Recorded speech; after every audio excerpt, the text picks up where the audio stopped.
நவராத்திரியின் 5ஆம் நாள் அன்னை பராசக்தியின் 5வது ரூபமான ஸ்கந்தமாதா தேவியை வணங்கும் புனித நாள். தாய்மைக்கே உரிய கருணையையும் அன்பையும் அமைதியையும் ஒருங்கே கொண்டவள் அன்னை ஸ்கந்தமாதா தேவி. இந்த நாளில் இவளின் அருளை பெற நாம் செய்ய வேண்டியவை என்னென்னென்று பார்ப்போம். வெள்ளை நிற மலர்களால் அன்னையை அலங்கரித்து பால், தயிர், நெய் போன்றவற்றை நிவேதனமாக சமர்ப்பிக்கலாம். மனதை அமைதியாக்கி சாந்தத்துடன் அன்னையின் நாமங்களை உச்சரித்து ஸ்கந்தமாதா தேவியை வழிபட வேண்டும். இந்நாளில் முற்றிலுமாக தவிர்க்க வேண்டியவை என்னென்ன என்று பார்ப்போம். மனதில் சச்சரவு, கோபம், அசாந்தம் போன்ற எதிர்மறை எண்ணங்களுக்கு இடமளிக்க கூடாது. அன்னை ஸ்கந்தமாதா தேவி அமைதியின் உருவம். ஸ்கந்தமாதா தேவி தன் குழந்தைகளை எப்படி பாதுகாப்பாரோ அதே போல நமது வாழ்க்கைக்கு பாதுகாப்பும் நம்பிக்கையும் தருவது சேமிப்புதான். அதிலும் குறிப்பாக தங்க சேமிப்பு நம் பாரம்பரியத்துடன் பின்னி பிணைந்தது.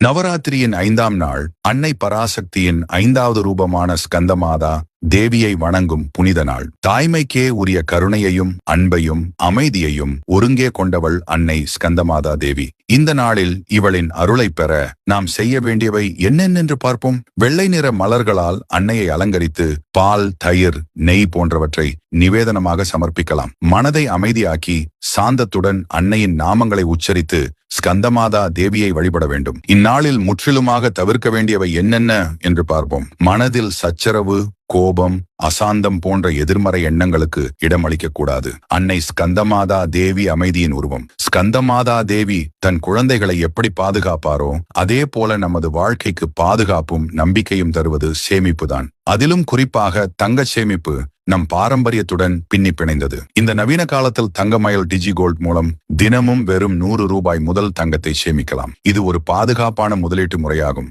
நவராத்திரியின் 5ஆம் நாளில் ஸ்கந்தமாதா தேவியின் அருளை பெற்று ஒரு புதிய நம்பிக்கையுடன் உங்கள் சிறு சேமிப்பை தொடங்குங்கள்.